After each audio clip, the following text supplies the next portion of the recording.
Doctor APJ Abdul Kalam ने एक बार कहा था कि जो इंसान अपनी इमेजिनेशंस की लिमिट्स को तोड़ देता है वह इंसान इस दुनिया को बदलने की ताकत रखता है। वो चाहे कोई सी भी फील्ड हो, वो चाहे साइंस, टेक्नोलॉजी, आर्ट्स, मेडिसिन, वो चाहे कोई सी भी फील्ड हो, जिस इंसान ने इम्पॉसिबल नाम के वर्ड से पार पा लिया हो और कुछ ऐसा सोचा हो जो लोगों की सोच से परे है, उन्होंने सोचा और फिर उसको हकीकत में बदल कर दिखाया।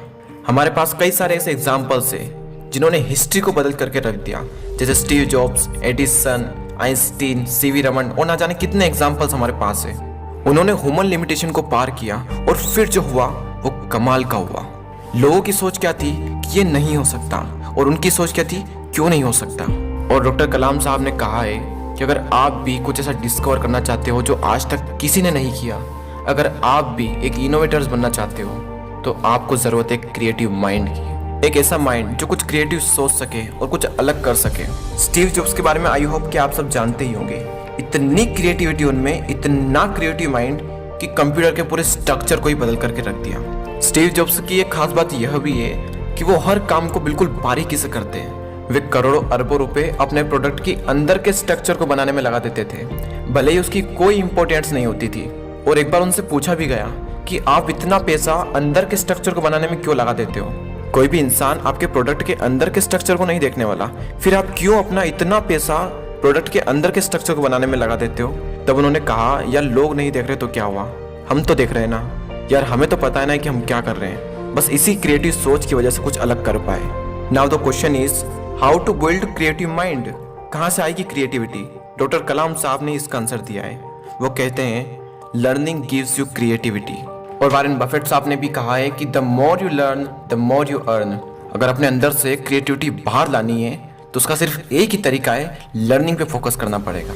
आपका जो काम है, आपका जो पैशन है, आपका जो इंटरेस्ट है, उस काम को आप करते चले जाओ, करते चले जाओ, करते चले जाओ। उसके बारे में सोचते रहो, सोचते रहो। कुछ ऐसा निकल करके आएगा, कुछ ऐसा क्रिएटिव निकल करके आएगा एक दिन जो आप भी नहीं सोच सकते। बस उस काम के बारे में आपको सीखते रहना है। लेकिन लर्निंग सेकेंड स्टेप है, फर्स्ट स्टेप कुछ और ही है। लोग कई बार पूछते हैं what is the secret of success.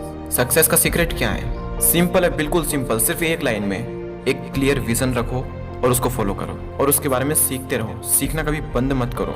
एक दिन कुछ ऐसा निकल करके आएगा जो किसी ने नहीं किया होगा। लेकिन कई सारे लोगों की ये फर्स्ट स्टेप ही क्लियर नहीं होती है। ये एक बहुत ही इंपॉर्टेंट चीज़ है, एक क्लियर विजन होना। क्योंकि आपके पास दुनिया की बेस्ट शिप्स हो सकती है, लेकिन अगर आप उसे चलाना ही नहीं जानते हो तो किसी काम की नहीं। अगर आपको उसमें बैठा दिया जाए और आपके चारों ओर सिर्फ समुद्र ही समुद्र हो, आपको यही नहीं पता कि आपको जाना कहाँ है, तो आप भी वहीं भटकते रहोगे। उसी तरह से रिलेट करना इस चीज को अपनी लाइफ के साथ में। बिना किसी क्लियर विजन के आपकी लाइफ भी उसी तरह भटक रही है। अपनी लाइफ को सही डायरेक्शन देने के लिए क्लियर विजन होना चाहिए। बिना किसी विजन के आपकी बॉडी भी उस शिप की तरह कुछ काम नहीं आने वाली। हमें एक शिप मिली है, यानी एक बॉडी मिली है जो कि बहुत पावरफुल है, जो कि कुछ भी कर सकती है। और हमें एक समुद्र मिला है, यानी एक लाइफ मिली है। अब ये हमारा कर्तव्य है कि हम अपना एंडिंग पॉइंट ढूंढें, अपना विजन एकदम क्लियर रखें, ताकि हमारी जो ये बॉडी है, जो माइंड हमें मिला है, ये कुछ काम आ सके, कुछ ऐसा डिस्कवर कर सके जो आज तक किसी ने नहीं किया। और वो किसी ने क्या खूब बात कही है कि जीत की खातिर जुनून चाहिए, जिसमें उबालो ऐसा खून चाहिए। यह आसमान भी आएगा जमीन पर, बस इरादों में जीत की गूंज चाहिए। दोस्तों, आज की इस वीडियो में इतना ही। आई होप कि मैं जो आपको समझाना चाहता था आप समझ गए होंगे।